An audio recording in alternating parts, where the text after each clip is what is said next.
Ojibozod, Odvari, welcome back. It's Sunday. It's time for the world building stream. How is everybody doing?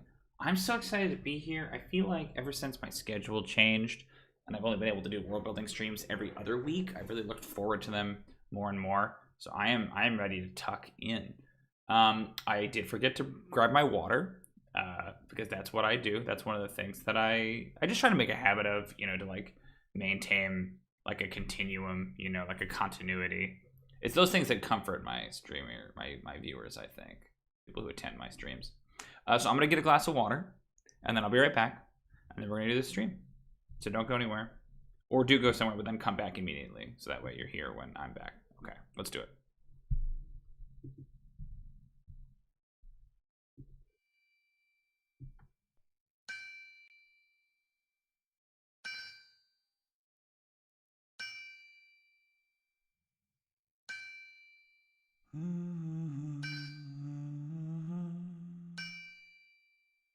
You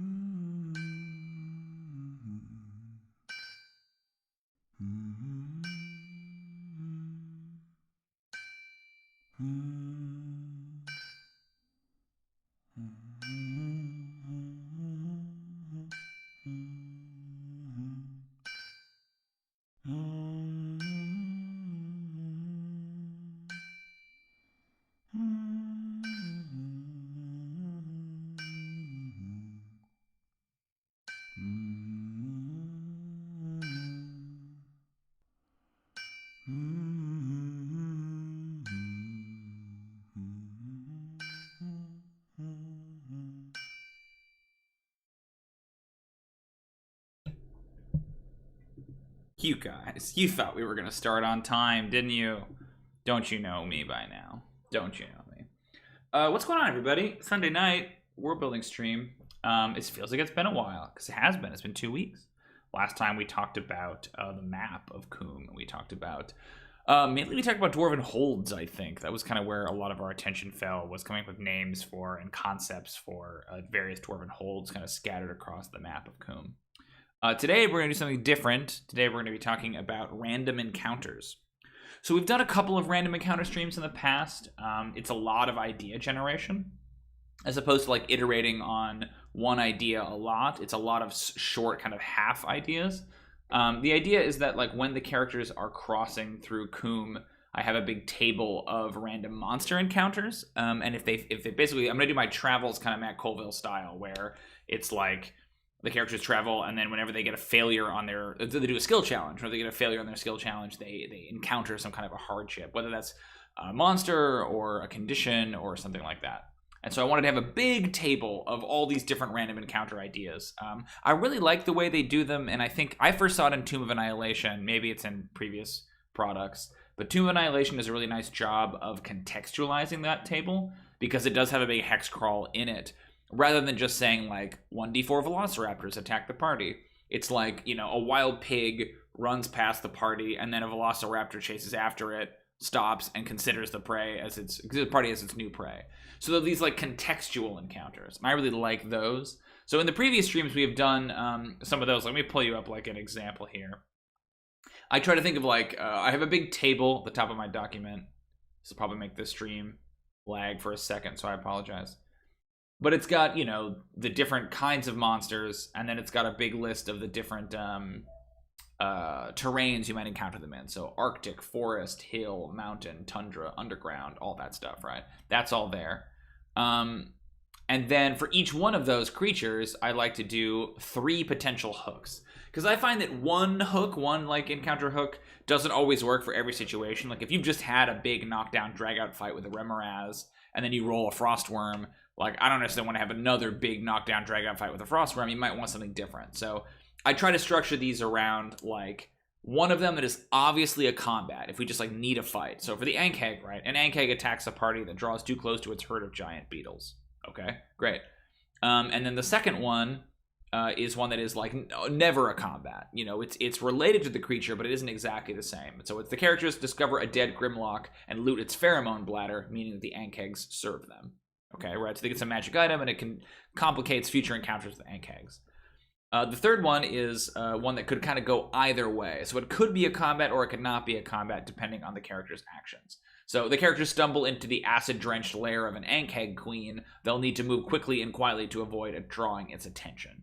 You know, it kind of presents a scenario where their choices matter a lot more. The other two are a little bit more didactic, in the sense that it's me deciding whether or not there's a combat. And like, I mean, theoretically, they could get away from the first one, or they could, you know, somehow start a combat with the second one, but they're much rarer. So we've done a lot of monsters then. We've gone through tons of different stuff. We have Ankhegs and Aurochs and Awakened Trees and Axebeaks and Beheers, everything all the way down to Yetis.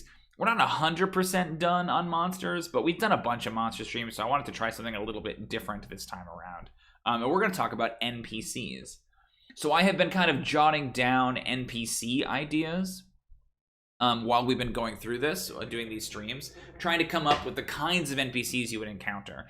And I found that doing them by sort of like species or ancestry is pretty limiting, like especially in a campaign like this.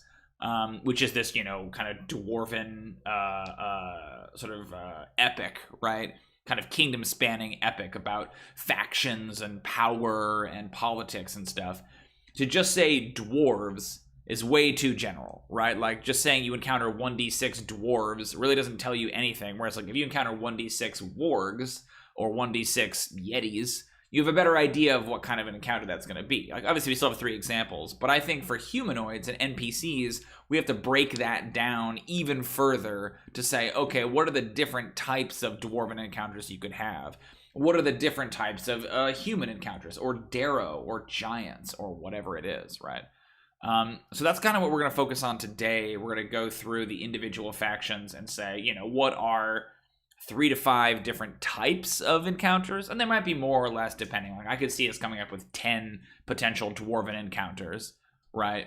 And then inside that, say, all right, here are some different, you know, flavors. So if we do Dwarven Soldiers, for example, what's a 100% guaranteed combat with Dwarven Soldiers? What's a 100% guaranteed role playing, and then kind of that middle ground.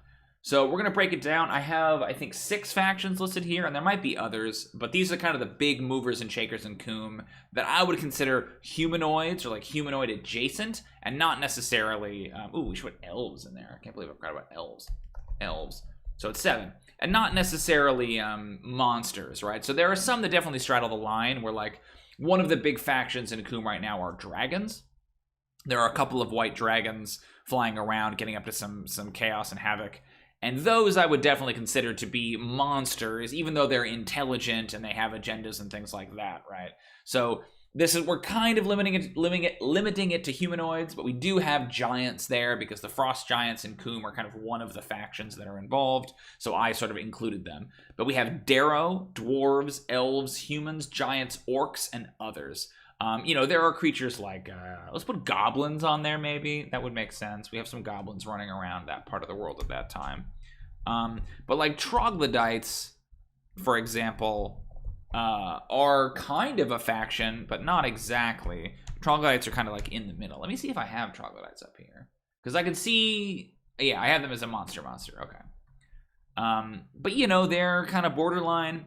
If you haven't watched any of my streams before, any of my world building streams, there's a good chance that some of these terms you might be conjuring the wrong image in your head. We have done a lot of reflavoring and contextualization for these monsters. So like my troglodytes are very different from troglodytes as printed.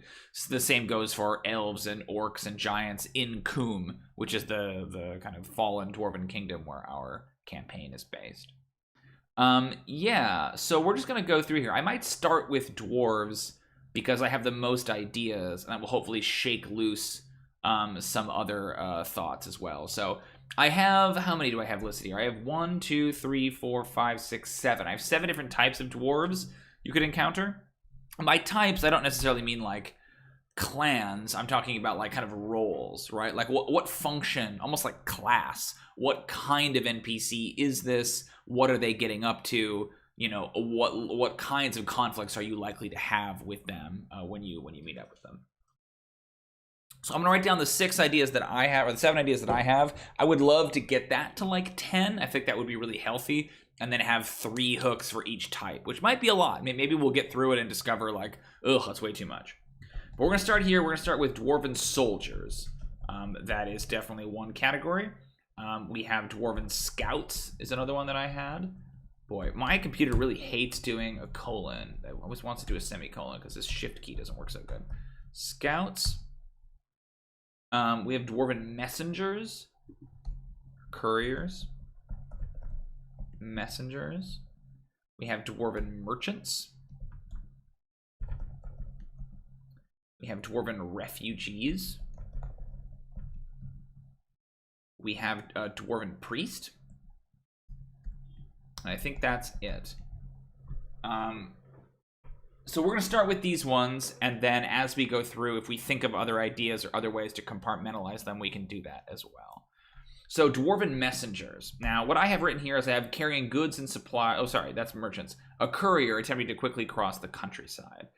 So what's interesting about this is that because of the nature of our are tables. Like one of the terrains we have, like I think for the most part you could encounter a lot of these NPCs in any, like you could find dwarves anywhere in Khûm, right? Like kind of regardless of where you are. Maybe the coast stuff would be tougher. Let's look at our different biomes. Scrolling back up. Sorry for the lag. We have Arctic, which like it is a very kind of snowy terrain, but I've interpreted Arctic as specifically meaning kind of like Arctic Sea or like frozen sea. So, you know, seaside, coast, that kind of stuff. Forest, hill, mountain, tundra, and underground. So I think for the most part, you could find dwarves in almost all of those contexts. Arctic and forest are maybe the least likely. So hill, mountain, tundra, and underground is where you're most likely to encounter dwarves. And we can maybe reflect that in our numbers when I eventually put those in. But what's interesting is when you say like a Dwarven Messenger, that implies somebody who is, again, traveling overland. This isn't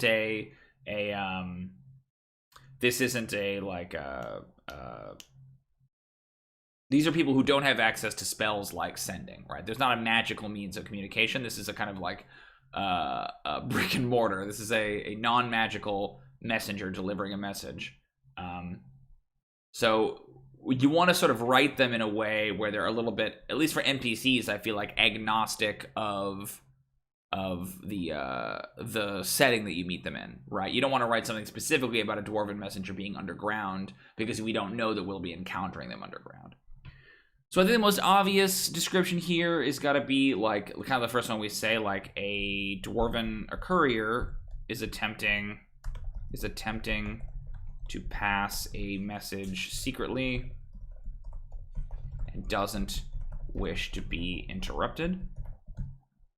You know, that one kind of feels like it could be either way, right? A messenger is attempting to pass a message secretly. Pass a secret message. Or attempting to deliver a secret message, maybe. Messenger carries a secret message that must not be intercepted. So the trick with that is it's a cool idea, but the issue is that, you know, that's immediately going to, like, if the characters, you'll run this messenger down or talk to them, you're going to have to generate a secret message right away, right? So maybe we say a coded message. So that way I at least have a little bit of time to try to, like, you know, figure out what is this message about, who sent them, where are they coming from, all of that stuff. I think that's cool.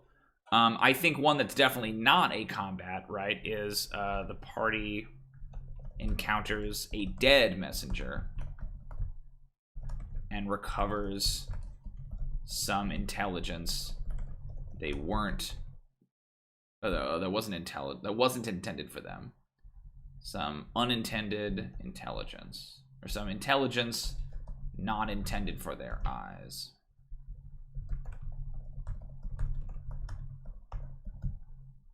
A dead messenger carries some intelligence not intended for the party's eyes.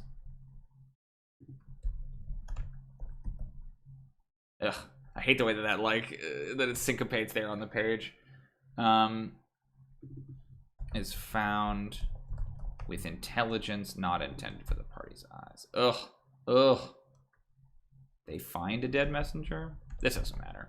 But I that's one of my weird pet peeves, right? It's like, how is it formatted? They find a dead messenger with intelligence not intended for the party's eyes. For their eyes? Yeah, close enough. Okay. And then a third kind of messenger that is definitely a combat. That's what's interesting, is that a messenger doesn't necessarily feel like a combat. Maybe we break the rule a little bit with NPCs, because I feel like in a lot of cases they aren't necessarily always going to be a combat. It could be like a messenger with a squad of guards who, like, can't permit anyone to know that they're delivering the message. That's kind of interesting.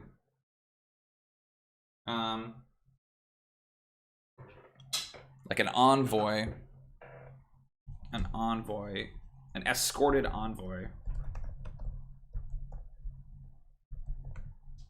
attacks, stumbles on the party and sends their escort to kill them because their passage cannot be known. But that's another one of those problems, right? Like, where you have to then like know who is that and why are they being escorted and why is it a secret that they're moving in this way. You know, that's kind of a tricky one. These might be a little bit more complicated than I had previously thought. Okay, let's do another one here. I'm gonna open up another document. I want to check something. So next up we have merchants, dwarven merchants. So obviously carrying goods and supplies, could be raided, could be persuaded. You know, those are both options for sure. I'm trying to think of what's the context into which, you know, you'd be bringing that up. Like, you know. Oh, whoa. I just opened this up. I just opened up my thing. I wasn't seeing any chats on my chat window, and I'm now seeing that both Jose and Vaughn are here. Hey, Jose and Vaughn, so sorry. I didn't see any of your chats. Sorry, guys. I did not mean to ignore you. I just didn't see them. So, welcome. Hey, what's up, Jose? What's up, Vaughn? Thanks for coming, guys. I was like, it's being weirdly quiet. It says I have 2 people here, but I don't see any chats, so I'm glad I refreshed it. What's up, y'all? Let's go through these. Jose says, say hello to your DM, you with dice aplenty. Oh, of course, thank you. What's up, Vaughn? I have so much hair, dude. It's getting wild. It's getting wild. Vaughn agrees about Tomb Annihilation. Ooh, the Dwarven Judge is a good one. I feel like it's hard to think of 3 encounters for that, but I like that. I'm gonna put the Judge on here. A dead letter quest leads to all kinds of other adventures. Yep, awesome. And Vaughn says, there's always the help the courier survive an ambush hook. Pick your bad guys and give the PCs a chance to intervene. That's kind of cool. I like that one better than my idea. Yeah, okay. A messenger is attacked by monsters. Roll again on the table. I'm so glad that I refreshed it because I was like, oh, no one's here. No one came to the stream. A messenger is attacked by monsters. Roll again on the table. And the party can intervene. It's attacked by monsters. The party can choose to intervene or pick over the body when they're done. Yeah, I like that. That's much better. Okay, merchants. I feel like you do a similar thing with merchants, right? Like, so I feel like the problem here is going to be like, you encounter someone, you encounter a dead someone, or you encounter someone being attacked, right? You have to kind of like choose your poison here. I like the idea of one of the merchant ones being like a caravan, right? What if it's like a lost merchant or a lost messenger? That's good too. Maybe it's better if it's like, maybe we're going about this the wrong way. You know, maybe it should be, these are different conditions you can find a dwarf, and then you kind of roll and see like which one are they in. But I guess not all conditions. I was thinking like on patrol, lost, dead, right? Things like that. But I feel like that doesn't work in all cases. Like refugees wouldn't be on patrol. You know what I mean? So maybe it's better to tie them specifically to their individual roles. Okay, so merchants. I like the idea of a caravan. A merchant caravan rolls past the party. Looking, I like the idea of like, you know, like looking for escorts, right? Like looking for additional escorts through. Ooh, yeah, that's a good one, Shadowner, about it breaking down. Looking for additional escorts through a dangerous territory. Let's do like a merchant caravan rolls past the party. If we do like a merchant caravan needs the party's help.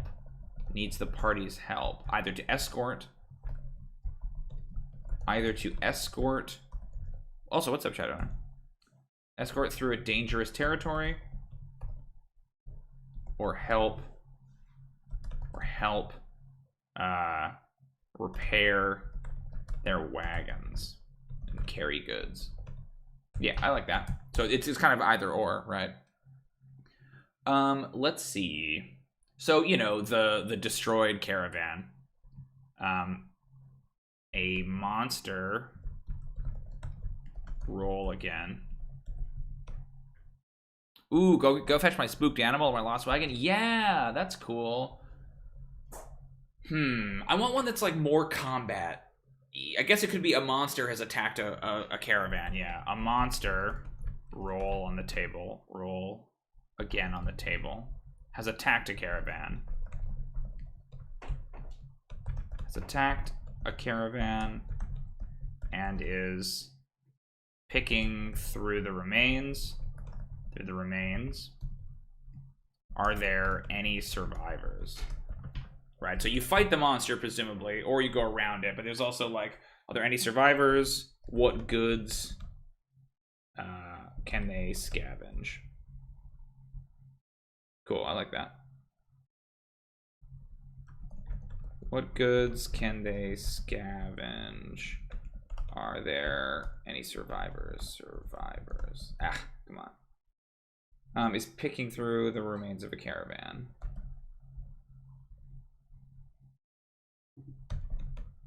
Of a merchant caravan. Roll to see what ate the draft animal. Yeah. Okay. And then, yeah, I like the runaway animal. I like they have like a single merchant, right?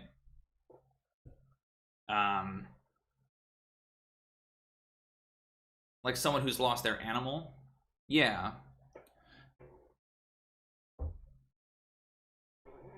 A merchant, a solitary merchant lost their animal.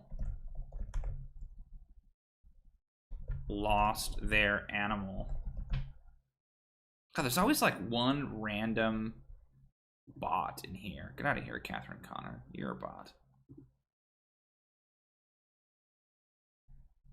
A solitary merchant lost their animal and needs help recovering it. But I feel like that's like another like come like help the party, right? Merchant caravan. Never leverage their heroism for discount. Certainly not. I want something a little bit more sinister, because we have like both of these are very like help, you know. I want one that's a little bit like smugglers or something, right? Like, yeah, the party encounters smugglers. These are dwarves though. Dwarven smugglers. I feel like that might be a humans thing. Like I want something that has a little bit more teeth to it.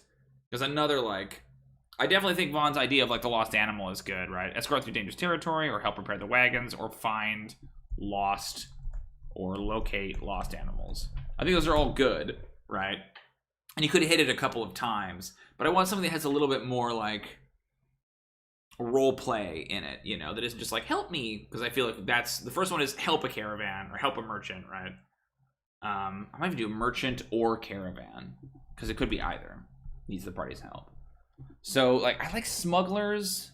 Yeah, black market merchants, that's what I'm thinking, right? Like something a little bit shady. But I feel like dwarves in Khûm at this time, like who are they smuggling from? You know? Like no one would be there to like no one would object to dwarves moving goods. Dwarves might object to humans moving goods in Khûm. So I think that might be a good one for human merchants, right? But for dwarven merchants, that's tough. Black market. It could be like something unsavory, you know, rather than it necessarily being illegal. The actual Khûm dwarf or an outcast dwarf? Yeah, maybe. Because I like the idea of like you encounter merchants and they're like, everything's fine, nothing's wrong, right? And they're very like overt about it. So it's kind of like searching through their stuff, right, to discover it. Yeah. Encounters. I kind of like the idea of doing like the dwarves wouldn't be as overt about it. Like dwarven merchants. Was it Lodestone we ran into Khûm that whammied us? Yeah, you guys really remember this. It wasn't Lodestone, but it was oh my gosh, Lusterine is the really bad one. Yeah, Lusterine. Lodestone is the magnetic one. Dwarven merchants are moving a dangerous substance. Yeah, Lusterine. Ooh, you know what? It could be dwarven merchants if they're Yeah, are moving a dangerous substance, or moving an illegal substance. Are smuggling a rare mineral. A rare mineral. So there's some, this is actually, yeah, we got there. Thanks for your suggestion for low sound lustering, because that's actually what got me there. So there are certain minerals in Khûm that are like kind of by long tradition limited to certain clans, right? Like lusterine and lodestone, kind of the magical metals. Mithril is one of them. Wing rock, illuminite, that are like limited to the elder clans, right? Like kind of like the top tier clans. And other clans are forbidden from mining them. They're usually only found in certain mountains and certain veins. But that doesn't mean they're not super lucrative, because this is the only place in the world that they're found. So Dwarven merchants smuggling one of those rare minerals would definitely be a thing that they wouldn't want people to know about. Like, there's not any rules against it at this point, but they wouldn't want to publicly advertise like, hey, we're here taking this good stuff. Yeah, are smuggling a rare mineral, lusterine, lodestone, etc. Lodestone, etc. under the noses of their elder clan, and want no part. And a ferrofluids one. Yep. Good memory, Shadowner. Very good. An attempt to play it cool. Okay. Yeah, great. Merchants. Love that. Okay, let's talk about priests. No one likes clan monopolies. I agree. Priests. So what do we have for the priests? We wrote wandering between holds, actually a spy. So that's definitely one of them. So Dwarven priests, historically, they have kind of, there have been different versions of them, but the sort of like most enduring image of a Dwarven priest in Khûm is that they are basically clanless. By becoming a priest, you forsake your relationship to your clan, and you kind of become a wandering teacher. That kind of comes and goes at various different points, but that's kind of the most enduring image of them. So I like the idea of Dwarven. If you encounter a priest, they are, you know, like a wandering mendicant, kind of like they're supposed to be, right? A wandering priest offers to provide a service for the party, depending on which of the 6 Dwarven gods they worship. Yeah, I think that's pretty clean, right? Like, roll 1d6 to determine. Yeah, let's do this. Depending on whom they worship. Ooh, tithed is interesting too. Depending on whom they worship. Roll 1d6 to determine which Dwarven god. Yeah, that's cool. And then, yeah, a tithe is interesting, because like that almost like doing battle priests. So there are these figures called Nun Ramali, who are Dwarven mercenaries devoted to Zamut, the Dwarven goddess of war, and they're literally called like nuns of war, or battle nuns. And the idea is that they swear themselves, and that means like because they seek out war, they become mercenaries. It's like a Dwarven, like holy mercenary, essentially. Think like the papal armies.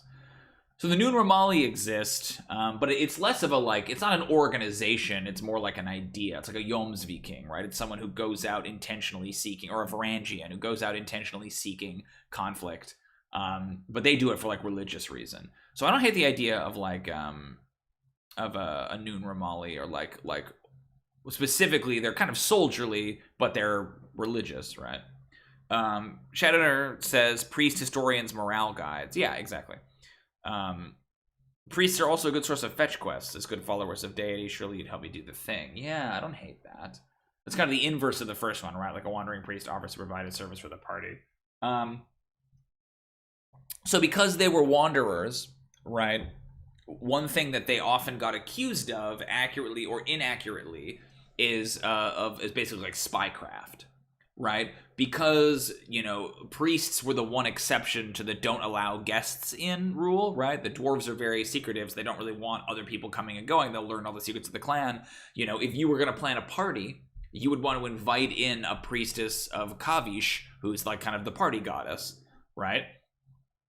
But, you know, if you are a wandering priest, then you're going to lots of different holds, and maybe you are intentionally going to the holds of the clan whom you're secretly allied with, right, and spilling information about their internal workings, right, and spying. So definitely I like the idea of almost doing a messenger quest, but it's a priest who is specifically a spy, right? Yeah, let's see. So, a wandering priest is actually a spy for another Dwarven clan and attempts to bilk some information out of them. Yeah, I think that's cool.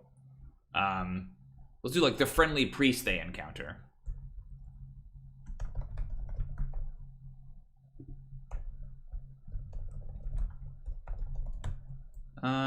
Great. Well, merchants aren't usually let inside Shadowrunner. Merchants usually do their work at the guest gate, where it's like a priest gets to come inside the hold and perform services and attend meals and things, right? Merchants are, I think, the ones that people suspect as being spies, and they're suspicious of, but nobody suspects the priest, right? That's why they were often used.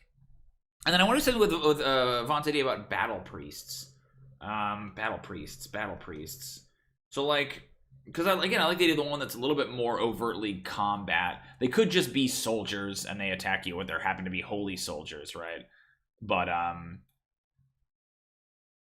it could be a thing where, you know, they've been like, yeah, what if it's like one of the party's enemies has hired a squad of Nunramali, Dwarven mercenaries, or holy mercenaries.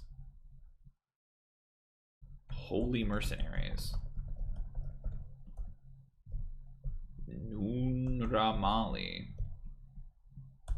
To hunt down and dispatch the party.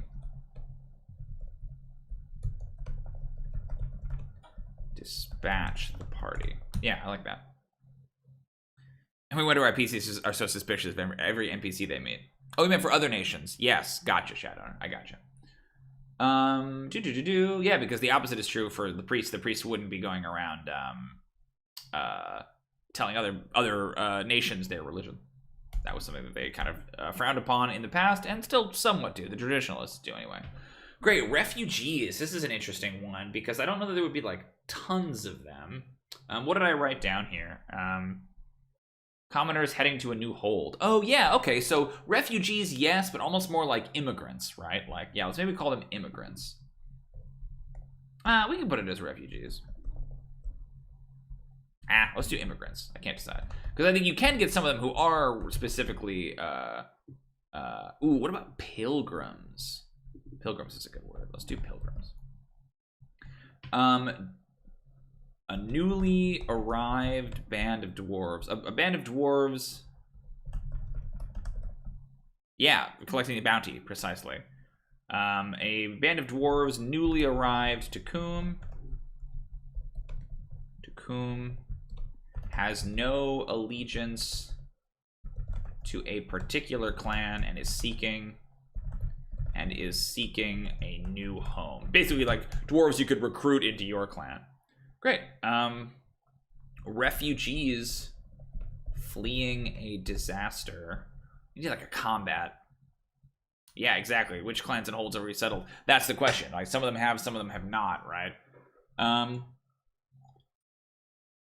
trying to think of a good combat one for like pilgrims or refugees, right?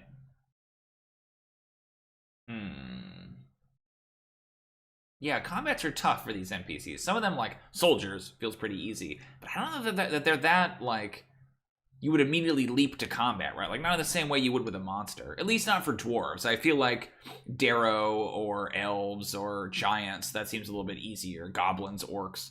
But, like, with dwarves, it's like, how do you, if the party are all dwarves, how do you just immediately assume that these people are here to kill you, right? So, like, people... I like the idea of, like, people fleeing a disaster, right? That, like, a hold was, like, fell to troglodytes or something like that. Ooh, yeah, there you go. fleeing their hold,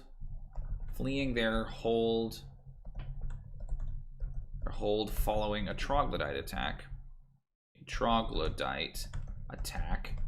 One of the refugees has become infected with beard lice, which sounds silly, but that's actually the kind of the nascent form of the troglodyte, and doesn't realize it. Great. There's that one. And then we need, so one of them is like obviously not a combat. One of them sort of could be, one of them I think eventually becomes one if they don't deal with it. The wandering monster that needs dealing with works well for pilgrims. Yeah, I could see that. It seems a little bit like the caravan one again, right? Like a monster's attacking them or the messenger. But I guess it isn't bad to be reusing these same ideas, because again, how many different things can you really have? Yeah, a monster that needs dealing with works well for it, because they're like on the move, right? Is the conceit. What if instead of a monster, it's that like the pilgrims have settled in an area, or like there's some conflict with another group of people, like with some orcs or something like that, right? That there's like some kind of a territorial thing. But to me, like, refugees haven't settled anywhere. Like, by definition, they're on the move. So it would have to be like someone who has like territories. Like, my instinct is, yeah, like wargs. Ooh, a monster is stalking the pilgrims? That's kind of cool. Yeah. Band of dwarves. They lose someone every few days. Ooh, someone's gone missing isn't bad. Yeah, monster stalks the... Yeah, let's do a monster. I like that. Picking them off one by one. We can maybe combine them all into one idea. A monster... Roll again on the table. Stalks the dwarven pilgrims, picking them off one by one. Yeah, okay, cool. I just don't want every single one of these to be like, hey, go do this subplot, right? Like, yeah, settlers never have any issues with local natives. I was thinking about that too, right? That's kind of an interesting one as well. You know, I don't mind there being like one kind of like do a subquest thing per hook or per like category, but I don't want them all to be that, because then it's like, it's very distracting eventually, right? Scouts. Okay. So, I think this one's kind of obvious. Like a trailblazer, a scout is blazing a new trail that will help the characters get to where they're going even faster. A scout is clearly watching the party's movements. It's clearly watching the party's movements and reporting back to an unknown person. Or a scout is shadowing the party's movements and reporting back. A scout is shadowing the party's movements and reporting back to an unknown party. The characters' movements. Who are they working for? That one feels like more combat, right? Like combat, but more conflict. And then a scout is searching for like a scout. I think like a lost scout, right? A scout has become lost and asks the party for directions to a location, perhaps a location they're loath to, you know, like divulge. Yeah, that's cool. That's pretty simple. Soldiers. A squad of Dwarven Soldiers.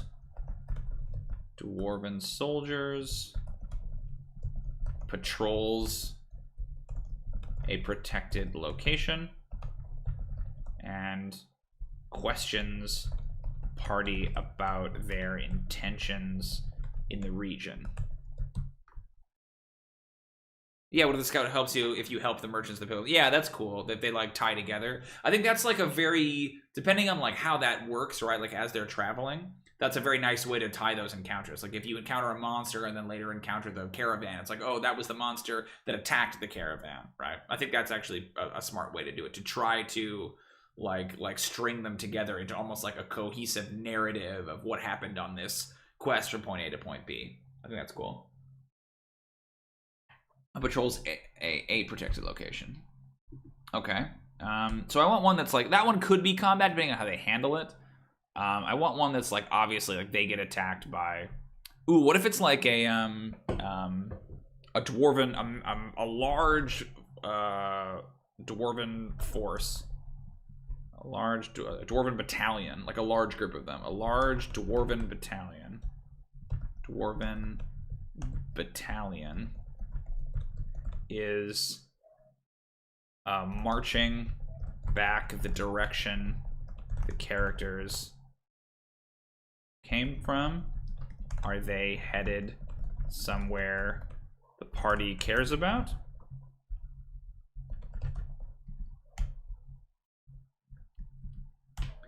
And then like something more combat-y, right? Like how do we, with soldiers, it could be a lone soldier, it could be, but if it's a combat, right, it's gonna have to be like a large group of them. I like the idea of the large dwarven battalion almost being like an army, like a dwarven army. Let's just call it that.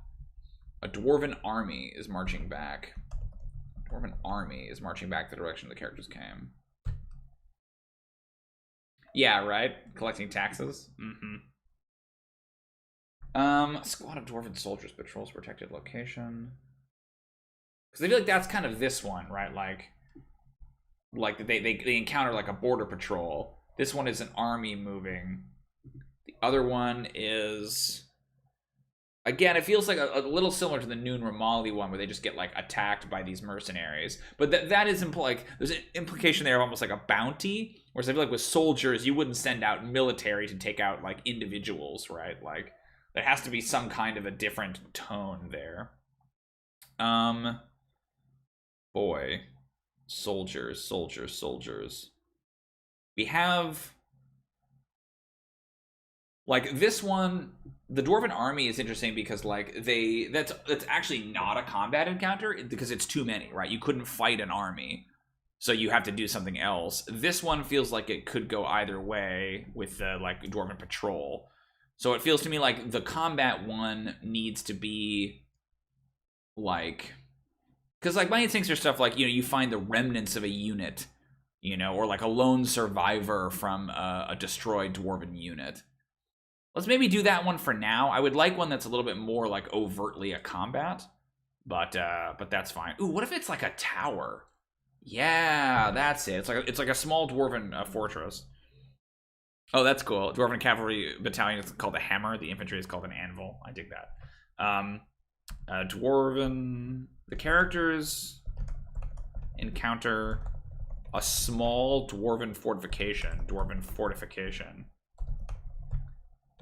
A tower or a bastion, and must contend with it to continue on their way. So it's either like guarding a pass, or it's like you know, we can cross by, but they'll know if we go by, right? Like, yeah, that's cool. Actually, let's just bold fortification. Okay, cool. I like that one.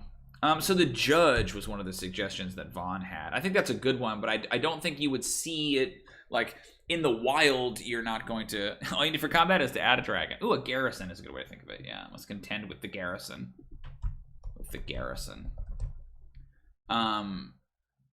Instant combat. Just add a dragon in there. And dragons we have, right?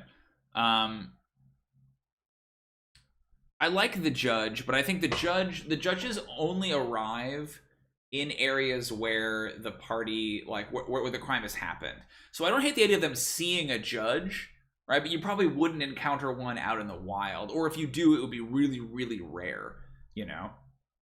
So here, I have a couple of ideas. I think one of them can just be like the party spots a judge on the move, headed to or from a case, I think the party observes. Oh boy, which judge is it? One of the judges, so each one of the 7 judges rules over one of the 7 strictures in stone. And one of them is about, like, you know, you shouldn't scar the earth. I like the idea of, like, stumbling onto like a almost like a trial in process. I think it would be very, very rare. Yeah, exactly, Vaughn. Sees a judge carrying out a sentence. What is that one? I want to figure out which judge it is, because that's the one I think that would make the most sense, that you're most likely to see out in the world. A lot of them, you know, like murder or whatever, that would happen in a hold. It wouldn't happen where everyone can see it, but the one about, like, scarring the earth, because, like, they're all about mining, but, like, they view the earth itself and its, like, surface as being something sacred that the goddess made, Ignon made. Like, what she basically sacrificed herself to make the earth as a prison around Yogg. So one of the strictures in stone, right, is about that, about how you shouldn't damage the earth. So you could mine, but you have to kind of keep the surface as pristine as you can. So let's see. It's prayer to Umbor. I'm looking up the document to see what it has. To Umbor, because it's mentioned in the prayer. Yeah, I like that. I just want to figure out which judge. Oh, it's the 7th judge. Yeah, the 7th judge. That's cool. Observes the 7th judge. Yeah, they're definitely programmed to the old laws. That's a really good point. 7th, is that how you spell it? 7th judge carrying out a sentence. Carrying out a sentence against a careless miner. Do they intervene? Boy, what I think is cool is, obviously, you know, Vaughn and Shadowrunner have been around for a while. You guys have played in Hall of the Hornwinder, but it's cool that I can reference something like a judge with a capital J, and you guys both know what I'm talking about. That it isn't just like I have to stop and be like, okay, well, this is a suit of armor. Like, you guys know, you instantly remember. You've been to enough of these streams, or you've talked to me enough about it that, like, you're just aware of what that is. Oh, let's put judge alphabetically where it belongs. It bothers me that it's down here at the bottom. Judge would go. I think it would actually go first, ironically. Vaughn has, like, a rhetorical style today where he's like, I'm sure this, and I'm sure, and they have never, yeah. Those merchants you helped won't come back to haunt you, yeah. What is this last one? Because, like, a combat would imply, like, that the judge confronts you. The judge only confronts you if you've committed a crime, right? And it's not a thing where, like, the judges always show up within a certain number of days from when that happened, right? So it's not like you could hold on to it. If one of the party members had committed a crime, it would have happened, right? I don't know what a third judge one could be, because all they do is go out, prosecute, and then come back. They don't really do anything else. So they see it on the move, and that's like non-combat because the judge doesn't care. They observe the 7th judge carrying out a sentence against a careless miner. That one that could go either way. And we need one more, like, one that's obviously a combat of some kind. You know, the judges don't really fight anyone. They do a thing where they, like, if you could basically request, like, a trial of endurance, where the judge, you get a shield and the judge gets a hammer, and then the judge strikes you 7 times. Ooh, about that missing Lusterian shipment, yeah. But that's what's interesting. What's interesting about the strictures in stone, right, is that they are like, oh yeah, the judge comes to question them. That's what it is. Because the judge doesn't just come up and make a pronouncement, like, they come and they investigate. Yeah, the judge comes to question them. Comes to question them about their potential involvement in another case. Yeah, exactly, Vaughn. In another case. What did they see? What do they know? Shadowrunner asks, are the party dwarves familiar with the judge archetype? Yes. The party are dwarves, but part of the fun of the campaign is that they have been, like, because we're starting after the Sorrows, like 500 years after the Sorrows, most dwarves who live in the world don't know much of the things about Khûm unless they have, like, direct blood ties to it. So, and similarly, like the players won't know those things either. So they will come to Khûm with this heritage, but they won't exactly know how things work. So the first time they encounter the judge is going to be a big deal. The first time this happens, the first time that happens, like they see the flying castle, and you know that would have been pretty common knowledge in Khûm during its heyday, but it's almost like rediscovering it. So it's definitely something they could like make a history check about and learn about, but it's not something that they would know off the top of their head. Great, that's a really good one. Thanks for the inspiration there, Vaughn. So we have 8 now. I would love to think of like 2 more. I was thinking like a hunter, maybe. It's kind of like a scout, but I think hunter is interesting if it's like a more of a ranger and less of a spy. You know, like someone who's out there specifically hunting a monster. But I will probably get hunter with other factions. So I could see hunter, I could see herder as well, because like goat herding is a thing that dwarves do, and that has to mainly be done on the surface. I'm trying to think if there's like I almost want like it's kind of like messenger, but I kind of want like an envoy. Ooh, they might mistake a judge for a monster. They definitely might mistake a judge for a monster. So like theoretically, this one could be an encounter, a combat, but so could this one. Right? Like if it comes to ask them questions, they could be like, fuck you, man, get out of here, and then fight it, much to their dismay. Great. So I think like I want like a diplomat. You know? I want one where it's like, I think diplomat is a good one. Diplomat, where it isn't just a messenger, it's like someone important is traveling, right? Like, so it's like an influential member of a dwarven house, member of an elder clan, travels across the surface. They come with a full retinue and demand like respect from the like ragged party, right? Like an influential envoy. You know, it's like somebody important from one of these clans. So it's the full retinue, and they're going in the cart and doing whatever, right? Like, I'm trying to think of like a combat version of that. Combat's proving really tough for the dwarves. Definitely you could do one that's like a, you know, like a lost person or a you know, kind of a fetch questy thing again, like, you know, they need directions and you whatever. I feel like we've done that a couple of times. Like diplomat is one. I think like hunter could be another one.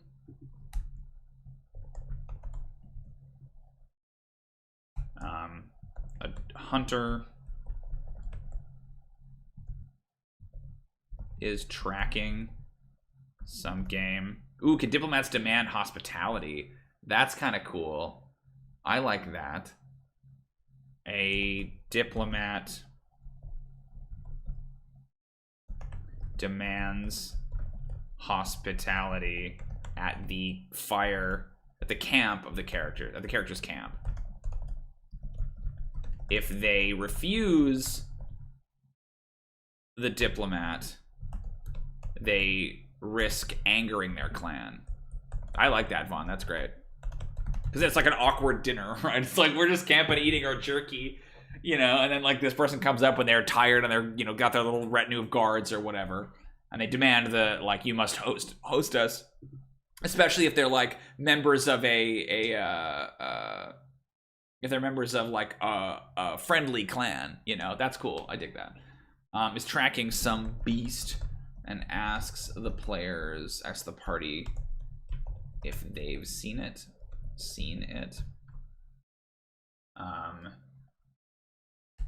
An animal, a wounded animal staggers towards the party. An hour or so later, the hunter who shot it approaches, demanding the meat back.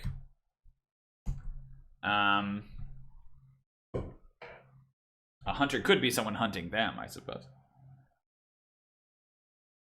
But I feel like we have that with with the Noon Ramali, and there are people that are like more likely to hunt dwarves in Khûm than other dwarves. I'm trying to think of another one. You know, the Dead Hunter, of course. The hunter fighting a monster. Something along those lines. We need another diplomat one, too. Diplomat demands hospitality. A dead diplomat, a captured diplomat. Yeah, that's interesting, where it's like... rather than like a diplomat, but like a prisoner, like a political prisoner. Yeah, Vaughn's doing this like, I'm sure this was never happened, right? Like, it's his like Socratic rhetorical device tonight. I'm sure Hunter has never hunted anything cute that a PC would rather they not hunt. Yeah, that's a good one too. So let's do a another NPC. Roll again on the table. On the table. Has captured a political prisoner.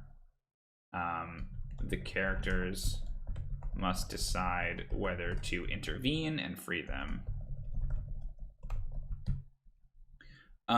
Yeah, the wounded hunter with a grave warning is interesting because it's got the opposite of the wounded animal, right? Like,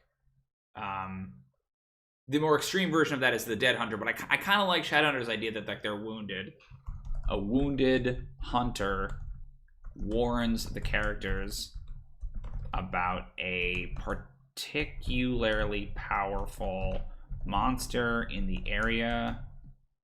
Should they collaborate to bring it down? Bring it down.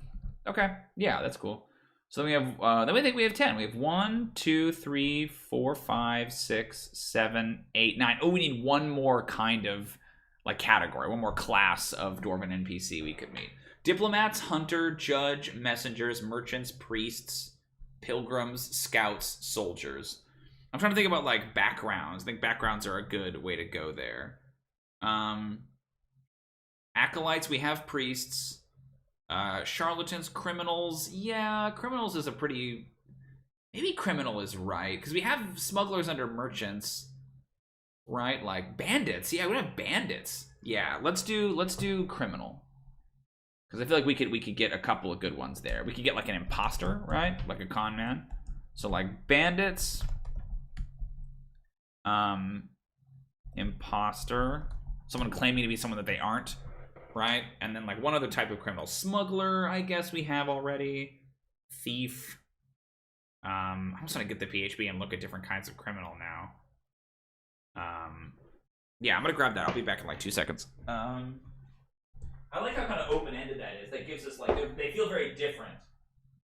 It's not just the same, you know, a messenger, a messenger, a messenger. Like, criminal is such a big, broad category. What's nice about the future ones, too? Yeah, beardless. That's cool. What's nice about the future groups is that, like, now that we've done these, it's easy to be like, what's a human hunter? You know, what's a human diplomat like? They might have different ones, but they probably will have a lot of the same ones, too.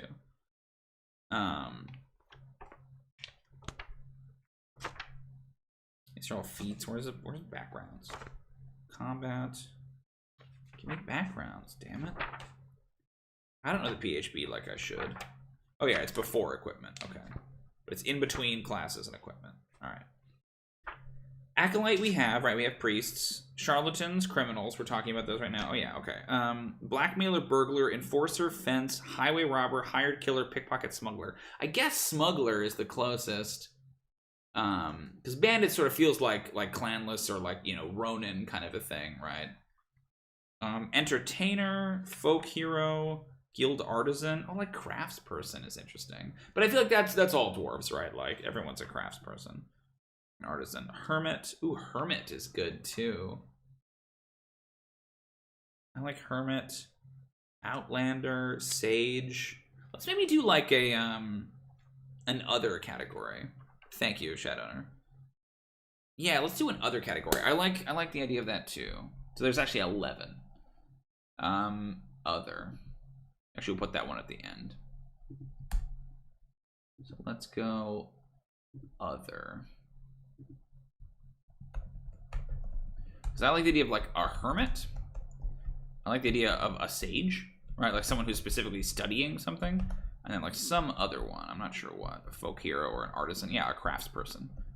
An artisan. Artisan. Okay, so bandits, imposter. Let's write the bandits one. A group of clanless bandits. Clanless bandits attacks the party. Waylays the party, attempting to rob them. Attempting to rob them. Like a classic scenario, but again, they're clanless. That's kind of the distinction. They might be able to be like persuaded in, but it's like very obviously a combat. A dwarven charlatan convinces the party they are someone important, someone they like as an ally, someone that they definitely are not. Yeah, I definitely think like a druid is great for the hermit one, Shadow. That's awesome. And then one other type, we have smugglers already. So I'm trying to think of like, oh, the tomb robbers? Yeah. That's cool. Ooh, Dwarven adventurers. Yeah, that's cool. A group of unscrupulous dwarven adventurers. Plunders a dwarven hold with blood on their blades. You know, like they definitely were not doing great work in there. I love that. Like a dark reflection. Yeah, the anti-party. That's cool. I love that. Okay, and then let's talk about the others. So a hermit, a dwarven druid. A dwarven druid meditates in the mountains. Takes unkindly to the party's intrusion in their territory. Great. A dwarven sage is studying the architecture of ancient Khûm and would love an excuse to accompany the party to wherever they're going.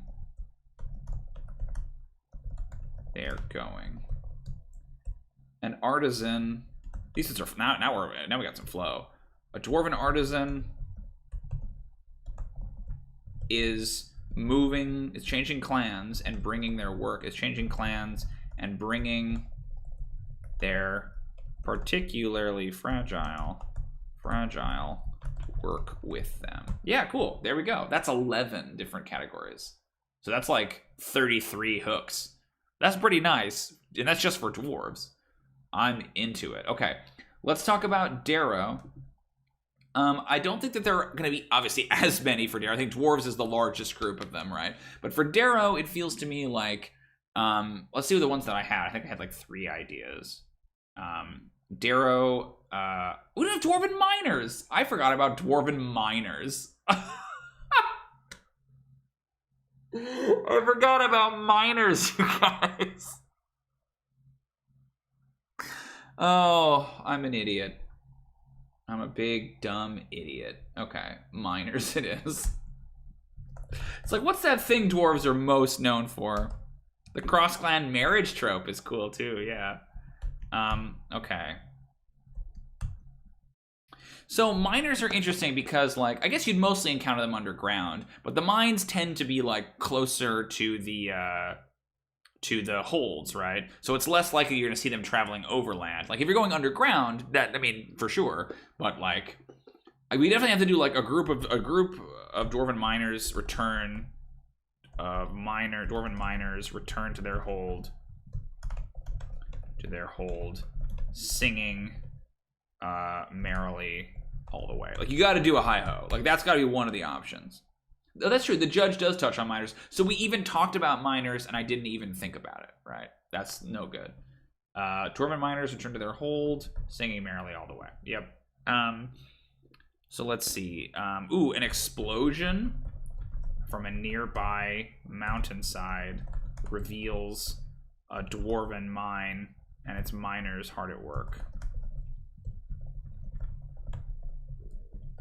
Hard at work. Or ooh, even what if it's like the cave the party is taking refuge in turns out is actually the cave the party camps within is actually the emergency exit for a dwarven mine. Ooh, they would have loot. Yeah. They come bearing precious metals they've just unearthed. If a dwarven mine is the party trespassing? Is the party trespassing? How do the secretive dwarves feel about that? Dwarves react. How do the secretive dwarves react to these trespassers? Cool. One more minor one.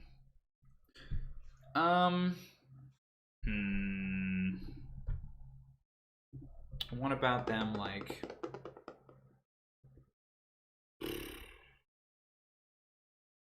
Entrance to a mine we've done them coming back, right? So presumably they're underground in that case.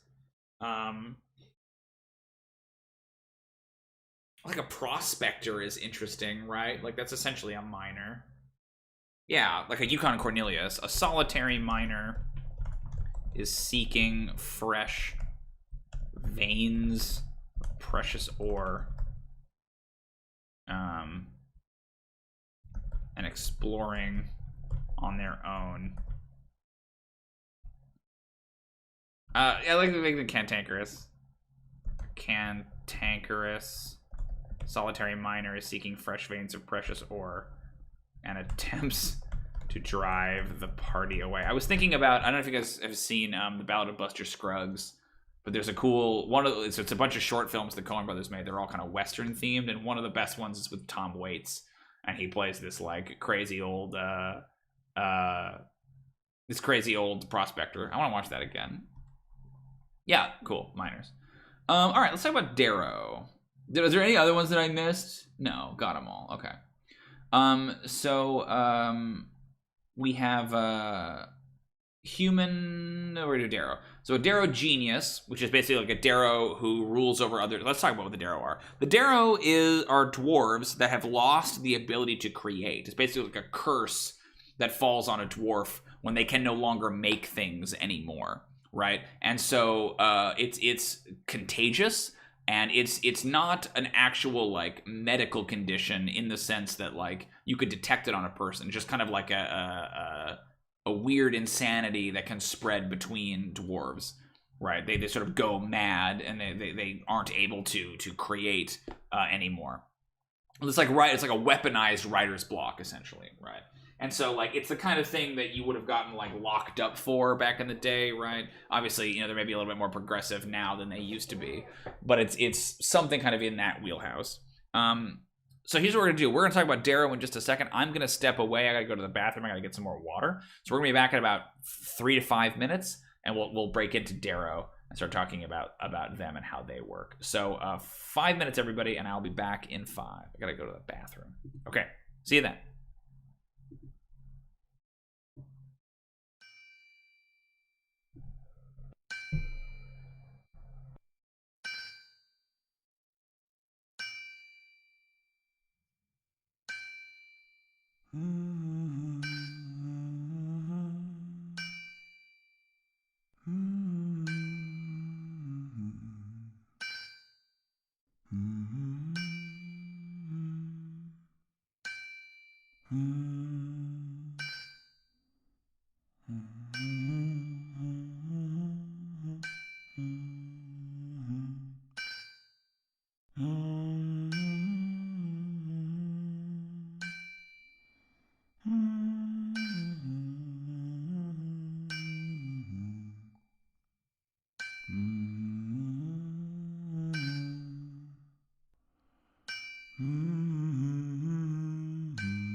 Did it in 2 minutes, everybody.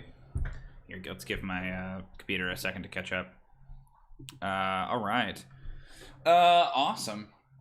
This is the other cool thing. Shadowrunner says, I assume you're talking about the Darrow, those left behind in the sorrows devolved. Like, knowing that, like, I mean, this is obvious. We've got like 30 of these streams at this point, but that, like, that you can say the word sorrows and you know what it means, right? Like, it's just shows to me that you guys are, you know, cool and showing up and paying attention and participating. It's just great. But, like, I feel like a lot of times I have this desire to explain, oh, the Seven Sorrows is this cataclysm that happened. It's, like, good to refresh your memory. But it's also just very refreshing to see, like, people in the chat, like, using the terminology. Like, it shows me that, like, my ideas maybe aren't crazy and they can be cool.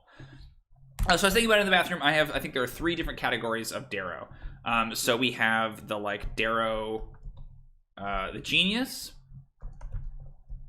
We have the Outcast. And then we have the Hive. Great. So the thing with Darrow is that, again, they can't create. And that's kind of what, like, they obsess over, is this idea of trying to get back their power of creation. So they have a tendency to make weird things by cobbling stuff together. It's almost like kind of a Sid from Toy Story thing. They create like a Darrow gargoyle is like a horrible monster made from a bunch of like different pieces of statue, like kind of recobbled together. You know, things like that, right? They pull out their hair because they're constantly like you know, full of frustration. They're these figures of kind of like babbling madness and frustration. So a Genius is a Darrow who kind of like rules over other Darrow, because they have some semblance of their creative spark left. Like, probably it's twisted and perverted in some way that, you know, no one else would look at that and think that that's a genius or a creator, but to the Darrow it is, right?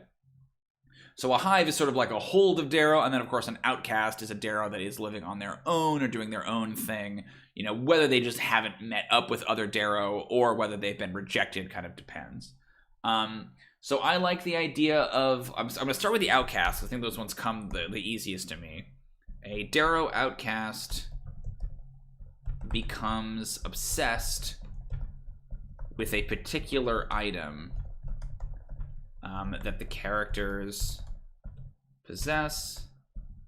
It follows them, begging for it, for the perfect piece. Begging for this perfect piece. I think, like, tonally, it's like Smeagol is kind of what we're going for here, right? Like, they're hunched, they're kind of like ashen-skinned, so chittering, right? Like, they have this kind of, like, weird psychosis.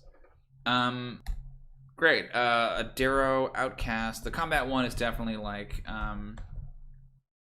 believes the party is spying on them, and sends, that could be a Genius, I guess. Yeah, let's do a Darrow Genius, believes the party is spying on them, and sends a wave of Darrow to attack them and steal back his ideas from their heads, right? Like, or steal back, we'll do his for now, but the next one we can do female, right? That, like, it's this kind of weird Alice in Wonderland logic. Like, you can't have that idea, it's mine, give it back to me, right? Weird stuff. Be a Darrow genius. A Darrow genius believes that. Yeah, a Darrow genius needs. Oops. A Darrow genius requires mundane items, rope, lanterns that the characters possess, and sends Darrow to steal them. For her creation. I think another one like Darrow genius that a Darrow genius. Oh, let's do for an outcast. A Darrow. Or the party walks through a sculpture garden. Party walks through a sculpture garden of Darrow gargoyles. Unsure which, if any, are about to animate and attack them. Let's see. So I think another Darrow genius one. I like them fixating on something weird. So the first one is definitely the combat one, right? Like they're trying to steal the ideas back. There's no way to, convince them that that's not possible. Darrow genius. I like the idea of like a Darrow genius wanting like, oh yeah. The Darrow. This one could be either, but I like the idea of it being the genius because they think of themselves as a creator. A Darrow genius offers the party a heap of treasure if one of them will agree to pose for their next masterpiece, right? Like something along those lines. That's cool. Yeah, Shadowrunner is doing great. What's going on, Vaughn? How you doing? Dinner sounds so good. I am gonna I think we're having steak tonight. I'm gonna devour that steak. We've got about half an hour-ish left to go here. We're working our way through the Darrow. One more good one for the Darrow outcast. Like, if they're alone, right? Ooh, I like the like the Darrow, like... Well, it's gotta be... This one, I think, should be more of a combat. We have the Darrow gargoyles, but I like the idea of this one being more of a fight. Like, I like the notion of, like, a Darrow attacking itself or something, right? Yeah. A Darrow outcast abrades and eventually attacks themselves, full of frustration and rage. Shadowrunner says he can be verbose at times. I'm full of frustration and rage. No, thanks for keeping the chat alive, Shadowrunner. I appreciate it. And if disturbed, they turn their fury on the party.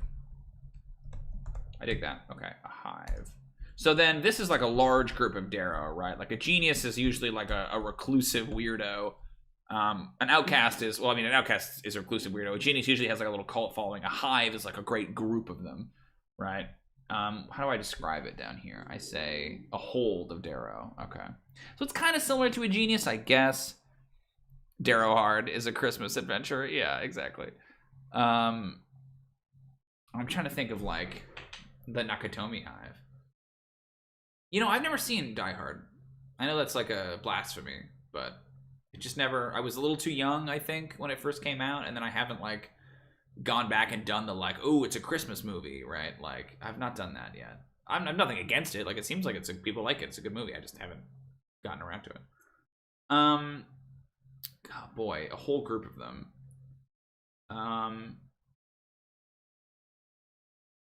Because everything that you would do here kind of feels like it would be tied to a genius.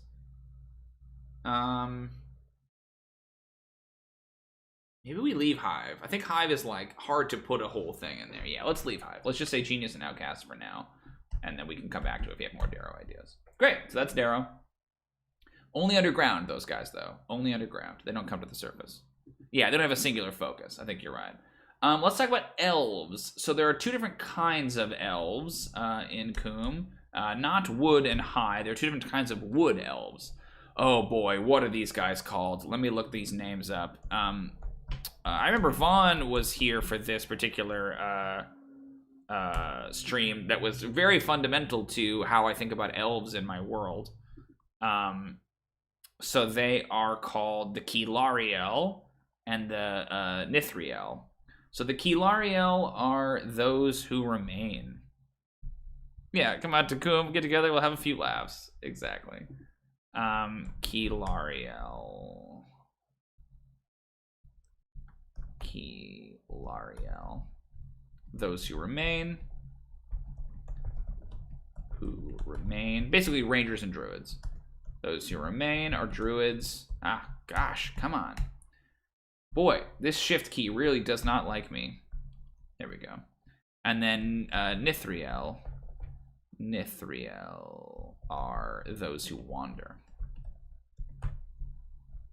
Rangers. So, the long story short, because this one is a little bit more obscure, so I'll give some context, is that there was an elven population here in Khûm. The elves in Ondune are very seasonal, so they kind of go through these changes of mood depending on what time of year it is, and also sort of what season they are in their life. So a younger elf obviously is kind of in the spring of their life, and they're more likely to be kind of take risks and be foolish and things like that as they get older, and that's how humans are too. But they also live cyclically year by year. So in the spring is when they're more likely to start a new relationship, and the summer is kind of in the most intense period. Autumn is where they start to like grow and mature, and then in the winter they kind of tend to separate and isolate and reflect on their past year, right? Yeah, Shadowhunter. There are a lot of elves in All Heliog.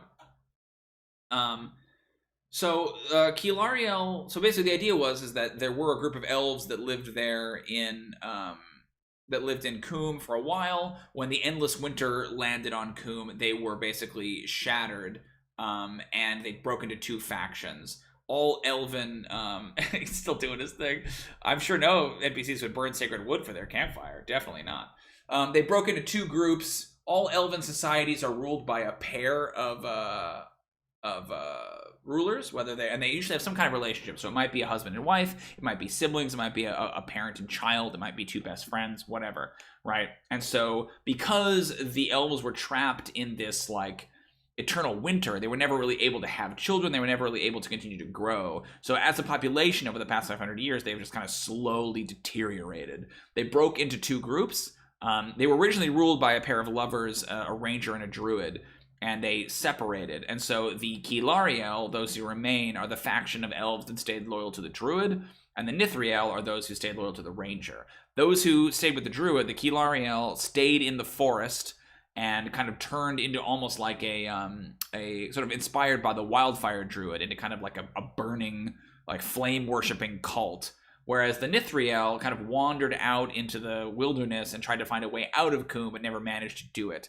Kind of trapped in this perpetual winter. So they just kind of like wander in groups or individually, right?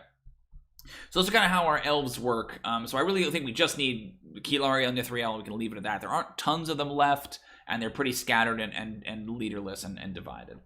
So I like Vaughn's idea here that no NPCs would burn sacred wood for their campfires. That like while camping in the Shatterwood, the party's fire attracts a party of elves, attracts elves, or enraged elves,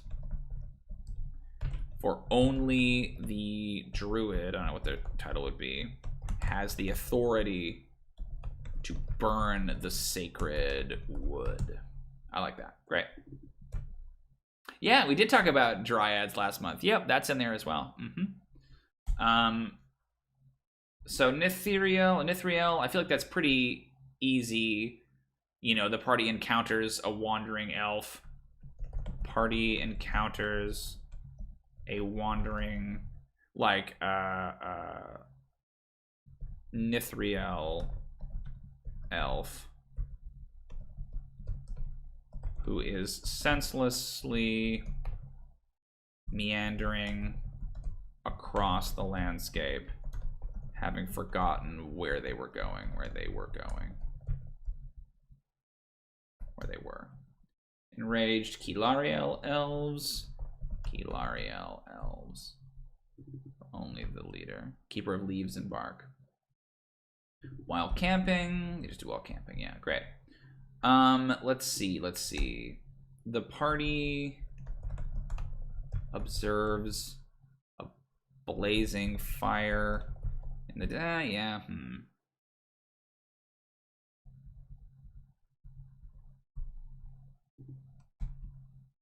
A small camp. The party stumbles on a small camp. I'm trying to think, like, beyond just meeting them, right? Like, if they get in trouble for burning the wood, then you can't really have, like, fires outside of the, you know, animals gotta eat too, and you fat dwarves are a good source of calories. Yeah, that's true. Yeah, them doing something terrible like that is interesting. Right? Like, would they wouldn't hunt dwarves, I don't think, but like something along those lines, like, oh, they're not all there, you know, they're trapped in this weird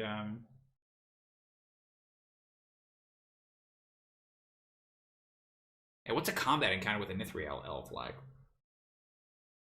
I kind of imagine it with the Kilariel, right, with the like a Cult of Wildfire, but like with the Nithriel, they're so like kind of lost, you know? What's going on? Encounters a wandering Nithriel elf who is senselessly meandering through the landscape. I've forgotten where they were. Like, I like the idea of them like walking barefoot in the snow, right? And like the hair all down. I don't think, because like you could definitely do survival of the fittest, but I don't think that the Nithriel have this kind of like sadness to them. They don't, to me, seem to have the oh,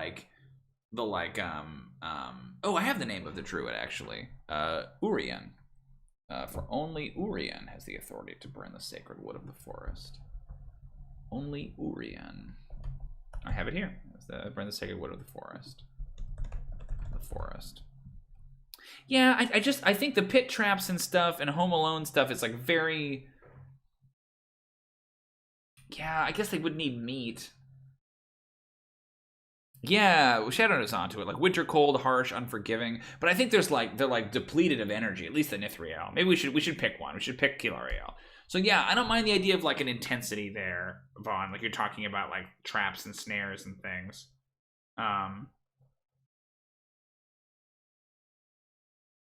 I feel like they would almost be more magical in nature, right? That like that Urien had found a way to like use the. Here's what I have written down for Urien. Urien is their leader, a wildfire druid of potent power. He alone wields the power to sap the strength from the frozen wood and is thus worshipped like unto a demigod or prophet by the Kilariel. It is his wish to burn down all the forests in an orgiastic blaze of glory, and with the return of spring, he will not face the reality of his crimes. So, like, I don't hate the idea of them getting, like, captured. The party wanders into a Kilariel ambush. Ooh, what about this? The party witnesses an animal or humanoid captured by Kilariel elves and dragged to the fire for sacrifice. Do they intervene or escape? I don't hate the idea of them being captured themselves, but I feel like that's kind of this one, right? Where this one is like optional. They can choose to fight or not. And then we need one that like is just something they encounter and isn't a combat. Like finding a lone Kilariel elf or whatever.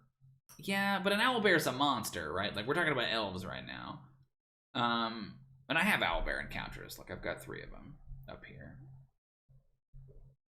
You know. I've got owlbear encounters. We're talking about elves. So like, I mean, them having a trained animal I don't hate. I kind of like that. If you want to do an owlbear, right? Like, dwarves of the earth, perhaps the faction believes they are to be fertilizer to feed new growth. Oof.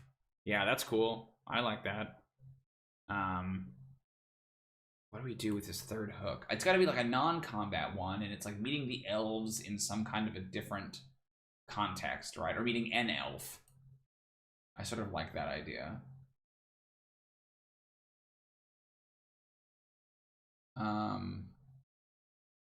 Ooh, I like, let's go to Nithriel really quick. A Nithriel elf approaches the party and asks them to tell stories of the world beyond the mountains,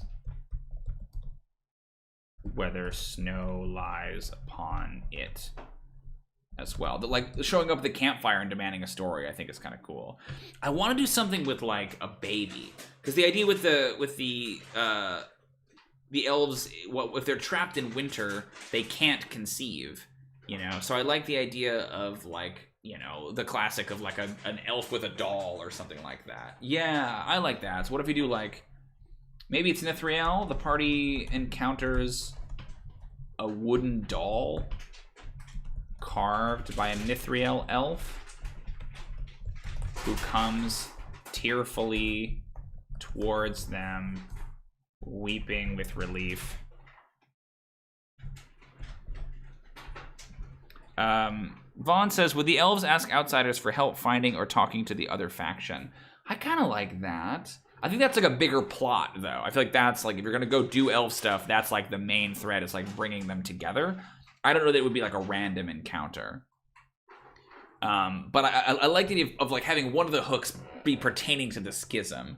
You know what I mean? Like, so how do you like, I think it could be the Kilariel one.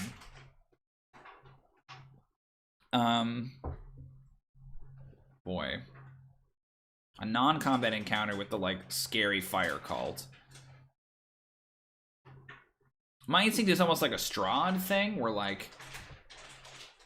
But if the party are all dwarves, it doesn't seem likely, because, like, my instinct is that they approach them saying, like, hey, you know, Urien needs a new mate, or whatever, needs a partner. You know, will you be that for Urien? But I feel like, because the party are all dwarves...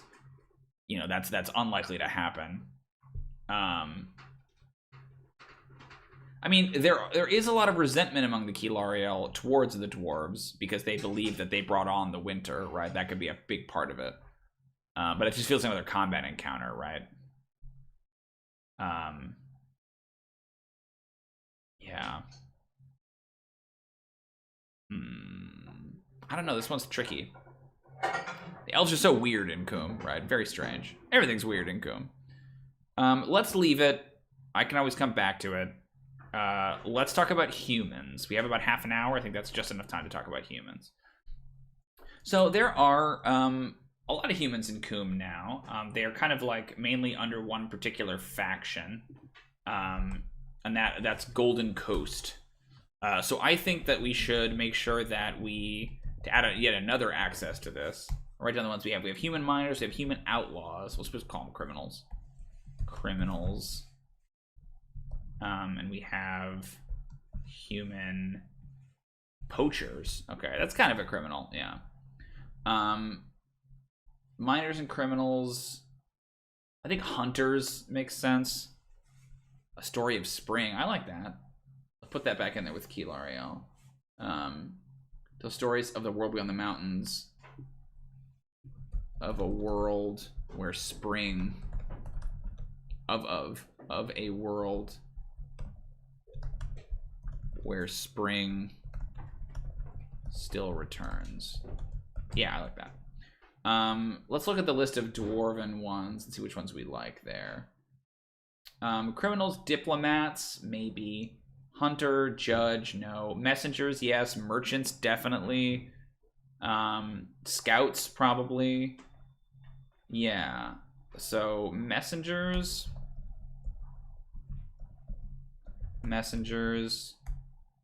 Merchants. Scouts. And let's do others.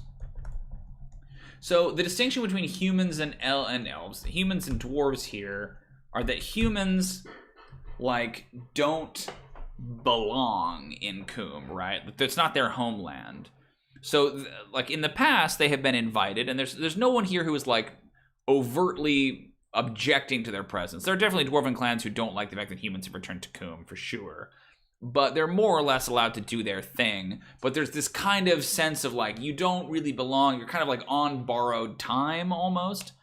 They are backed by a faction called the Golden Coast Trading Company, who is basically your East India Trading Company or Hudson Bay Trading Company analog, right? Like a rapacious capitalist enterprise that is trying to squeeze as much value out of Khûm as it possibly can, particularly while the dwarves are still kind of like recovering and getting back on their feet. So a lot of their human missionaries are interesting. Yogg is your personal savior.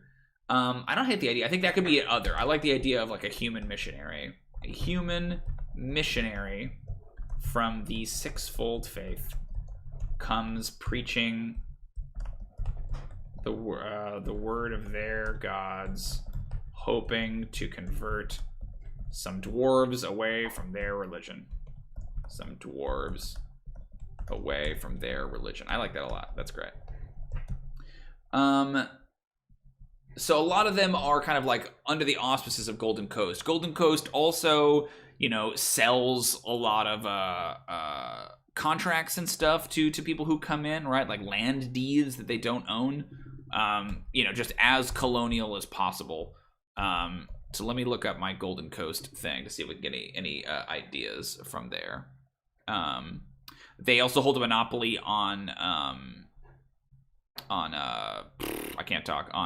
gunpowder. The main thing that humans are interested in here are resources. So specifically like minerals. A team of human miners illegally work a dwarven mine. Yeah, that's right. Weird in Khûm. There is a turtle. Work a dwarven mine and get jumpy when the characters stumble upon it. So what they're doing is they're using intelligence from another Dwarven clan called Clan Brightshard to locate claims and to locate, like ores and veins of precious metal that other Dwarven clans have either not yet recovered or, didn't know about. And they're kind of doing it under the nose of the rest of the Dwarven clans. They don't really want it widely known that there are human miners working these mines, because that is definitely a sacrilege that a lot of the clans would not put up with. If questioned about it, Brightshard, pleads ignorance, but it's pretty clear that they're in cahoots with each other. So that's the obvious one, right? They illegally work a Dwarven mine. They get jumpy when the characters stumble on it. We got another bot here. Get out of here, you bot. So beyond that, I'm trying to think like what are some other ways you could do this. Let's do hunters, because I feel like that's another one that you'd get a lot of like pelt trade and stuff like that, right? Hunters. And I think most of those would still work. We go back up here to hunters. Tracking some beasts, ask the party if they've seen it. A wounded animal staggers towards the party. An hour or so later, maybe change one or two of them, but I don't hate that. Let's see. I'm sure no judge would come and rule against human miners. The problem is that those rules only apply to dwarves, and that's like their big saving grace, right? That the judges can't intervene or won't intervene because those laws only apply to dwarves. Let's see, merchants. Ooh, let's do a team of human merchants. I'm gonna have to bold it. It's just human merchants deliver a cargo of gunpowder, or transport a cargo of very explosive of gunpowder across the land. They have the paperwork. They have dispensation from Golden Coast, but does the party? Golden Coast, but does the party have that dispensation? But does the party? So like the party could take it or ask for some of it or barter for it, but then they're not technically allowed to have it. Human miners, the dwarf allowed humans into the mine. which is interesting. There's that's a great point, Vaughn. One of the strictures in stone that's really interesting is that they take like a weird victim blaming mentality about intrusion.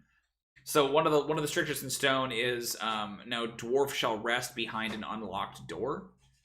And the interpretation that's often done with that is that if someone breaks into your house, if someone steals something of yours, it's your fault. You didn't protect it well enough, right? Which is this like very backwards way of thinking about it, right? Like it puts the onus on the defendant to have properly defended their thing, like which kind of makes like theft legal in Khûm, right? Which is bananas. But it's just, this is kind of the weird way the Dwarven like psychology works.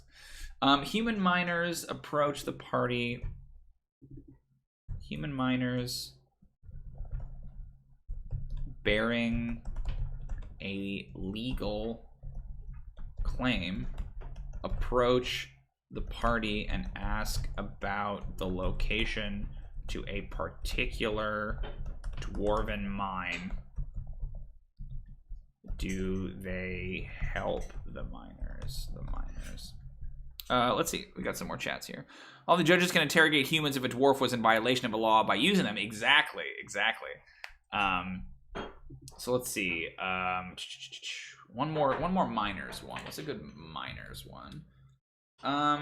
Human miners do what? They're transporting goods. They're illegally working the mine. I wonder if it's like, yeah, a dwarf leads a group, or a petty dwarf leads a group of human miners into the mountains. Petty dwarf leads a group of human miners into the mountains. When questioned, they are dodgy or potentially attempt to silence the party. Yeah, cool. So it's kind of the same idea, just iterated a few times, but that's fine. This should be a... There we go. Human merchants. This is definitely a smuggler's one, although I feel like that could come over here into criminals. Human... A caravan of human merchants attempts to smuggle precious metals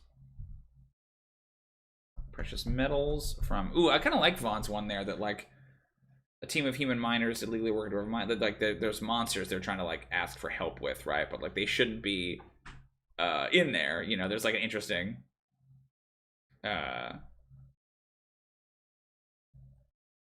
let's see. Attempt to smuggle precious metals from Dwarven mines in the bottoms of their wagons. Of their booze-bearing wagons. So one of the things that humans are known for in Khûm is that, like, because there's not a lot of agriculture here, the soil isn't very good for it. The dwarves import their hops, right? They have their own kind of like heavily alcoholic like kombucha, but they have to rely on trade in order to get the hops to make the kind of beer that they prefer. So that's one of the like big markets that humans have cornered, is the importation of hops. And while the dwarves have kind of like developed a lot of the brewing technology, they need to rely on the outside world to get it. So I like the idea of human merchants using like booze as cover, right? No one's really gonna investigate the beer cart, you know what I mean? I like Shadowrunner's idea here too, though, about like a mining accident, right? I kind of think that's better than this one. Like a human miners accidentally incompetent at their trade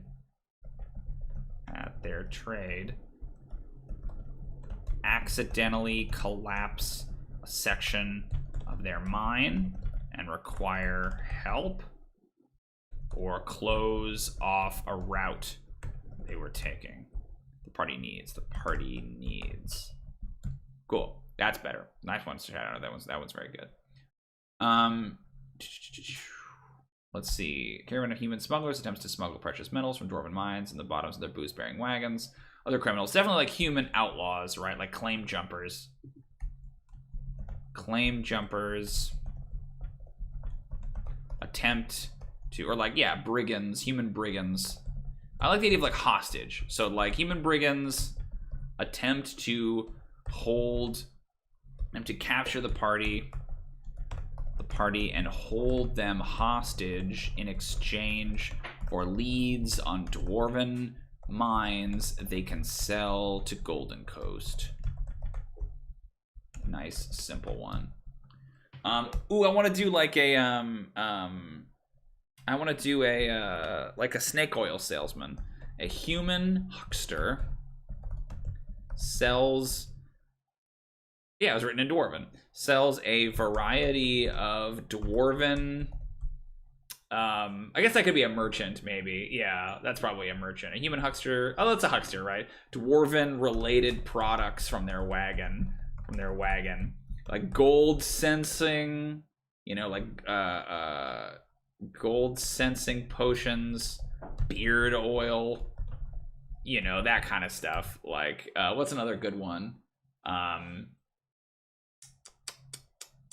to think. Oh, like something to make you taller. Yeah, like a height tincture. Like, yeah, that's very fun to me. They're like, ah, dwarves, huh? I can sell the dwarves. And it's stuff like, oh, you guys sure like gold, don't you? Like, it's very silly, over the top thing. That's fun. Let's see. Human messengers. That's a tricky one. Human messenger. Let's have hunters. What's tricky about hunters is I want to be more about like pelts and less about like game, you know.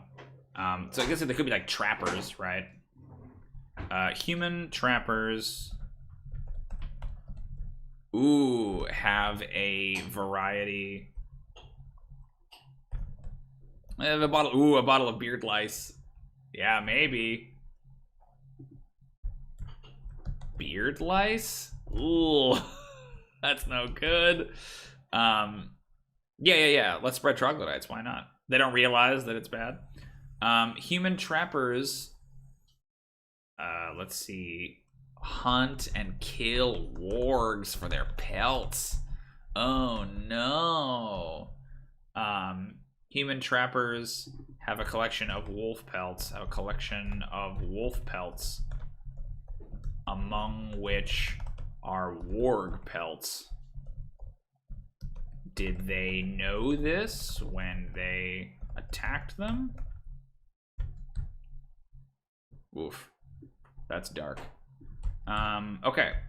Because wargs in my world are sentient and they are kind of associated with orcs strongly, right? Like wargs and orcs have this long-standing relationship between the two different cultures. And there are a bunch of wargs that live in Khûm because there are a bunch of orcs that live in Khûm. And while the orcs like couldn't really hack it in the weather, the wargs did. And they have kind of like been radicalized over the course of many hundreds of years. That this endless winter has made game scarce, and they blame dwarves and they blame humans. They see the like approach of humans as being as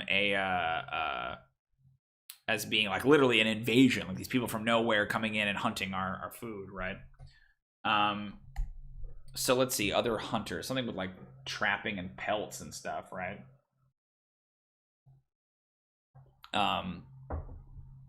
A human hunter, a human ankegs, chitin, chitin, yeah, sure. Chitin, I don't know what I was thinking, chitin. A human trapper has killed a large beast and gets protective about the pelt or the chitin. About the pelt or the chitin. Demanding the party back off and stay away. Let's see. Ooh, yeah. A player gets caught in a human trapper's trap and sends the trapper running to come and collect their due. Okay, yeah, I like that. Let's think of some more merchants. We have the huckster. We have the human merchants with transport a cargo of gunpowder across the land. I'm trying to think, like, what other things would they be selling? So we definitely have, like, actual, you know, beer merchants. And I think beer is as valuable, right? So, like, human merchants transport a cargo of beer across the land. I'm trying to think, like, what's the... I guess it wouldn't be beer, it would be hops, right? A cargo of hops and grains. Hops, wheat, and grains. Grains. To an enemy hold. Does the party intercept the caravan and deny them? Yeah, you guys making jokes about rust monsters, right? Oh, that's actually pretty cute. But rust monsters in Khûm are kind of like pets like that. Like, that's actually something they would do. The dwarves, like, bred them to help them find different metals and minerals in the earth. And so they're kind of treated like dogs, like show dogs, right? They have, like, all different kinds of breeds. You know, this one finds copper, and this one finds silver, and this one finds, you know, whatever, rubies. But yeah, they would do breeding competitions, and they're household pets. They almost went extinct over the course of the Sorrows, but there are still a few of them around. Let's see. Let's think of one more human merchant thing.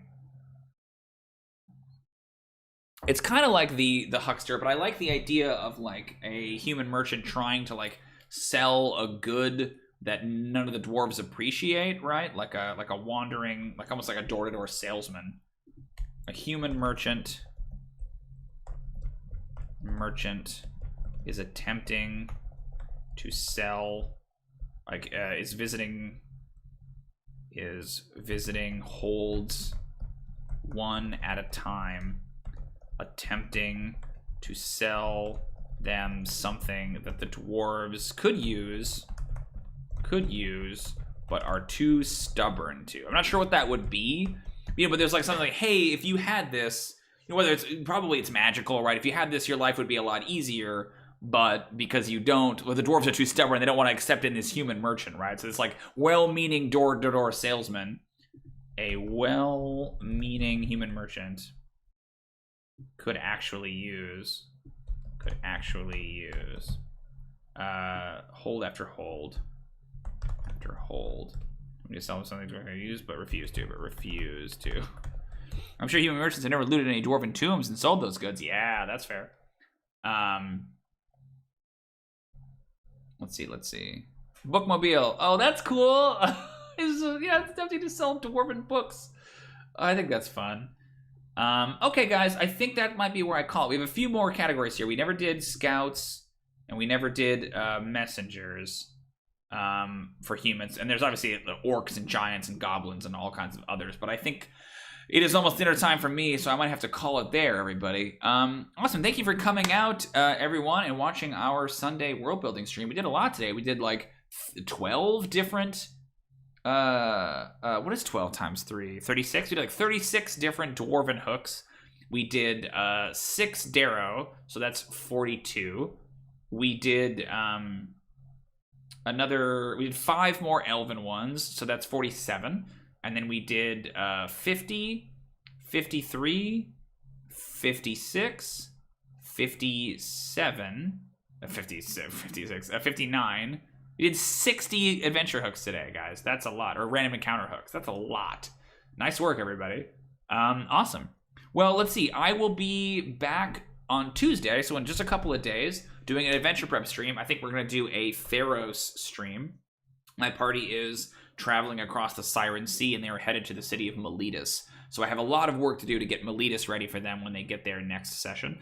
And then we should be here Thursday as well. I'm hoping I have some errands to run. I'm getting my booster in the morning, but I should be good to stream still on Thursday, assuming that it doesn't knock me on my ass. we will be doing the Centaur monster design stream on Thursday. So Tuesday is at 2 p.m. Thursday should be at the same time as well, 2 p.m. PST. We would obviously love to have y'all come out and see that. And then we would be back on, we're also back again on Saturday for another Sea of Thieves stream. I guess it did stream to YouTube this time. I meant to only do it to Twitch. I'm trying to switch to Twitch because I think the quality of the video is much better if it's not simulcasting, which is what I used to do. So now I'm doing it exclusively on Twitch, and then I just like pick out a highlight and post it. So you can see the highlight from yesterday's stream below. I believe it's called Nothing to Be Embarrassed About. And it's just a little clip of Alan and I's Sea of Thieves game. But great, thank you so much for coming out. If you like this video, if you're watching it on VOD, I know both Vaughn and Shadowrunner have seen it many times. Yes, I will hydrate. Thank you, Shadowrunner. If you like this video, there are so many more. There's like 30 more world building streams you can check out. Vaughn is he's just milking this joke for all it's worth. I'm sure no DM has ever had an adverse vaccination side effect. I didn't have it too bad. Maybe it knocked you out, Vaughn. I only had it for about a day. So we'll see. But there's tons of other videos you can check out here on the channel that are in the same series, where we're just building the world of Khûm and Helm and Crown kind of like out from the inside. So please check out that playlist. I will add this video to it as soon as I have edited it a little bit. But you can also find tons of other great content on the channel. Please subscribe if you have not subscribed already. Give this video a like. That is huge. Really helps with the algorithm and people finding it. You can find me other places on the internet as well. I'm on Twitter. I'm at ProDMTimothy. We have a Discord. We have a Patreon. All of that stuff is linked down below, where you can find lots of other content that I make all the time. Please check us out there. Like I said, we will be back on Tuesday with another stream. You didn't have any side effects. I had a few. It wasn't too bad. But it has definitely... I don't know. I have this weird arrogance of like, it's not going to affect me, and then it definitely will. So we'll see what happens on Thursday. But until then, I will see you guys next time. Thanks so much for watching. And as always, I got to get my thing up here. As always, happy adventuring.